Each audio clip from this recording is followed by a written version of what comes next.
नमस्कार, आप देख रहे हैं टाइम्स न्यूज और मैं हूं आपके साथ कंचन। इंदौर क्राइम ब्रांच ने सिटीजन कॉप ऐप में प्राप्त हुई शिकायतों पर क्राइम ब्रांच इंदौर पुलिस द्वारा की गई कार्रवाई। जहां जिन आवेदकों के मोबाइल गुम या चोरी हुए हैं उनको पुलिस कंट्रोल रूम इंदौर में आईजी हरिनारायण चारी मिश्र ने करीब 130 मोबाइल फोन आवेदकों को सुपुर्द किया है। वहीं ये गुम मोबाइल इंदौर क्राइम ब्रांच ने मध्य प्रदेश के विभिन्न जिलों और भारत के अन्य प्रदेशों जैसे मुंबई, बिहार, झांसी, उड़ीसा, इलाहाबाद, हरियाणा आदि से किए बरामद।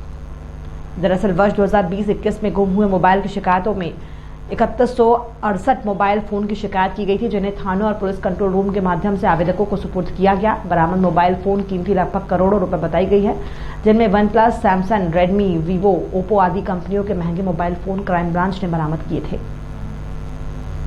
वहीं आईजी हरिनारायण चारी मिश्र ने बताया कि इंदौर क्राइम ब्रांच द्वारा संचालित की जा रही सिटीजन कॉप एप्लीकेशन वास्तव में एक एंड्रॉइड फोन एप्लीकेशन है, जिसे आमजन द्वारा गूगल प्ले स्टोर के माध्यम से डाउनलोड किया जा सकता है। इस एप्लीकेशन में प्रशासनिक और पुलिस अधिकारियों के संपर्क नंबर के अलावा अन्य महत्वपूर्ण फीचर जैसे किसी घटना के संबंध में सीधे ऑनलाइन शिकायत और पुलिस तक सूचना पहुंचाई जा सकती है और किसी वस्तु के चोरी और गुम होने पर पुलिस में ऑनलाइन रिपोर्ट दर्ज कराई जा सकती है। मोबाइल फोन और अन्य वस्तु के गुम हो जाने पर सीधे इस फीचर के माध्यम से पुलिस में रिपोर्ट दर्ज कराई जा सकती है, जिसमें आवेदक को ऑनलाइन ही शिकायत की रिपोर्ट से संबंधित रसीद प्राप्त होती है, जिसका उपयोग वो मोबाइल में गुम हुई सिम को बंद कराने और नई सिम प्राप्त करने के लिए कर सकता है। इस कार्यप्रणाली की ऑनलाइन पद्धति होने से आवेदक को अब थाने और अन्य कार्यालयों में गुम मोबाइल का आवेदन नहीं देना होगा। आवेदक द्वारा की गई संपत्ति गुम, चोरी होने की शिकायत पर क्राइम ब्रांच की साइबर सेल टीम द्वारा ऑनलाइन शिकायत के माध्यम से गुम मोबाइल ढूंढने की कार्यवाही की जाती है, जिसके परिणाम स्वरूप वर्ष 2020-21 में कार्रवाई करते हुए 3168 मोबाइल फोन ढूंढकर आवेदकों को उनके मोबाइल थानों के माध्यम से सुपुर्द किए गए हैं। वहीं आज आईजी हरिनारायण चारी मिश्र ने 130 मोबाइल फोन आवेदकों को पुलिस कंट्रोल रूम में सुपुर्द किए गए हैं, जिससे आमजन में ऑनलाइन शिकायत के प्रति जागरूकता आए और ये विश्वास हो कि ऑनलाइन शिकायत के माध्यम से भी उनकी गुम वस्तु प्राप्त हो सकती है। पुलिस ने पिछले दिनों ऐसी शिकायतों जिसके जो सामान्य तौर पर पुलिस के पास आती हैं और लोगों को कई बार उसके कारण परेशानियां या कई बार अवांछित समस्याओं का सामना करना पड़ता है, उसके लिए कई यूज़र फ्रेंडली टूल्स विकसित किए गए हैं। उसमें मुख्यतः सिटीजन कॉप के माध्यम से पुलिस ने ऐसे आवेदकों को जो कि मोबाइल गुमने या कोई छोटी सी ऐसी कोई सामग्री जिसको तत्कालिक तौर पे उनकी लापरवाही से या आकस्मिक स्थितियों में गुम हो जाने की स्थिति बनती है, ऐसे चीज़ों को पुलिस ने उसमें सिटीजन कॉप के अंतर्गत एक ऐसा लिंक है जिसमें गुमशुदा हुई वस्तुओं को हम वहाँ रजिस्टर्ड कर सकते हैं। और उस कड़ी में पुलिस ने आज लगभग 130 मोबाइल इसमें कुछ दिनों में जो गायब हुए थे पिछले महीने, लगभग 1 करोड़ रुपए से ज़्यादा के मोबाइल हैं। ये सारे मोबाइल ढूंढ करके और उनके जितने भी उपभोक्ता हैं जिन लोगों ने शिकायत की थी, शिकायतकर्ताओं को आज वापस कर रही है। पिछले समय के जो निकाले गए, पिछले समय पुलिस ने लगभग 3000 से ज़्यादा मोबाइल पिछले साल में दिए हैं, जो कि लगभग 4 करोड़ 38 लाख रुपए के आसपास के मोबाइल थे जो इनके शिकायतकर्ताओं को वापस किए गए।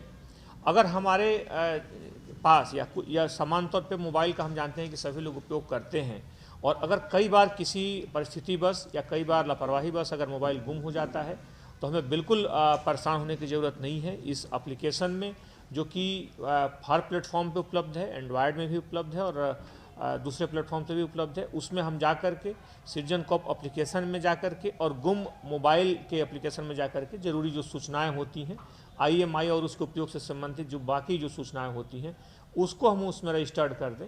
रजिस्टर्ड करने के साथ ही ऑटोमेटिक वो हमारा एक पूरा इसके लिए यूनिट बना हुआ है, उसमें लगातार उसे सर्चिंग में रखा जाता है और जैसे ही सूचना मिलती है संबंधित उपभोक्ता को तत्काल इसकी सूचना दी जाती है और उन्हें वो मोबाइल वापस किया जाता है। पिछले दिनों चूँकि बड़ी संख्या में ऐसी रिपोर्ट्स आई थी, उन रिपोर्ट्स के आधार पर पुलिस ने बड़ी संख्या में, लगभग हम देख रहे हैं कि 130 के आसपास मोबाइल लोगों के वापस लाए और उनसे ला करके उनके उपभोक्ताओं को वापस दिया जा रहा है। इसलिए आज जो भी उपभोक्ता हैं उनको अलग अलग ये मोबाइल उनके सौंपे जाएंगे और एक जागरूकता के तौर पर भी इसे किया गया कि अगर हमारा मोबाइल गुम हो जाता है तो हम परेशान न हों। आप सिंपली उस एप्लीकेशन में लॉगिन करके घर बैठे अपनी जो सूचना है, अपनी जो शिकायत है उसमें दर्ज कर सकते हैं। पुलिस आपसे संपर्क करेगी और निश्चित समय में उसे ढूंढ करके आपको कोशिश करेंगे कि आप तक उसे पहुंचाया जा सके। मैं घर पर कोचिंग क्लासेस राजमोहल्ला पर मेरी कोचिंग क्लासेस हैं, तो वहीं पर अंदर ही रखा था मोबाइल मैंने, और मैं प्रसाद देने के लिए बाहर गई हुई थी और मैं बाहर से जब रिटर्न अंदर आई तो मेरा मोबाइल वहाँ पे नहीं था। फिर मैंने कंप्लेन करी सिटीज़न कॉप पे, नेट पे सर्च किया पहले कि कहाँ पे कंप्लेन की जाए, तो वहाँ आया था कि सिटीज़न कॉप पे आप कंप्लेन कीजिए। तो मैंने सिटीज़न कॉप पे जो हमारे ऑनर है, मकान मालिक है, उनके मोबाइल से कंप्लेंट डाली थी। उसके बाद में मैं राजमुल्ला थाने पे भी गई थी और वहाँ पर भी मैंने मल्हारगंज थाने पे रिपोर्ट लिखाई थी। तो और उसके बाद में कल के दिन मुझे फ़ोन आया कि आपका मोबाइल मिल गया है, तो मुझे ऐसा लगा जैसे किसी ने मजाक किया है। फिर उसके बाद मैंने मम्मी के नंबर से फिर से कॉल किया उसी नंबर पे, तो कंफर्म करा कि आपका मोबाइल मिल गया, कल आपको 12 से 1 के बीच में आना है, आपका मोबाइल दे दिया जाए। कितनी खुशी हो रही है आपको आज? बहुत खुशी, ऐसा लग रहा है कि एक नया मोबाइल मिल रहा है। कितने समय में ये आपका टेस्ट हुआ? ये पूरे 2 महीने में 14 नवंबर दिवाली के दिन पे मेरा मोबाइल गुम हुआ था और अभी 14 जनवरी के दिन मोबाइल 2 महीने में मुझे वापस मिल रहा है। घूमने के दौरान कितनी परेशानी आई आपको? मतलब एक्चुअली मैं टीचर हूँ, मेरा प्रोफेशन है, ऑनलाइन पढ़ाई रही थी मैं, तो मेरा मोबाइल चले गया तो मेरे साथ सारी प्रॉब्लम हो गई थी, क्योंकि एकदम से नया मोबाइल लेना भी अफोर्ड करना इतना पॉसिबल नहीं है इस टाइम पे। और फिर मतलब मैं पढ़ाती हूँ मारवाड़ी स्कूल में ऑनलाइन, तो वहाँ पे मुझे ऐसा लगा कि 1 महीने के लिए वो सैलरी भी चली जाएगी और यहाँ का भी चला जाएगा, तो मेरी वहाँ पर भी 2-3 दिन पढ़ाई पूरी बंद हो गई थी। तो मुझे ऐसा लग रहा था पता नहीं क्या होगा, बहुत दुखी हुई थी मैं उस दौरान कि ये मेरे लिए बहुत इंपॉर्टेंट था। अभी पढ़ाना, कोचिंग में भी वैसे ही पढ़ा रही थी मैं बच्चों को और स्कूल में भी। तो आपका नाम? श्वेता कोंडला है मेरा कहाँ नाम। रहते हैं आप? मैं रहती नंदा नगर में हूँ और यहाँ पर ये अर्धशा टाइम न्यूज़ देखिए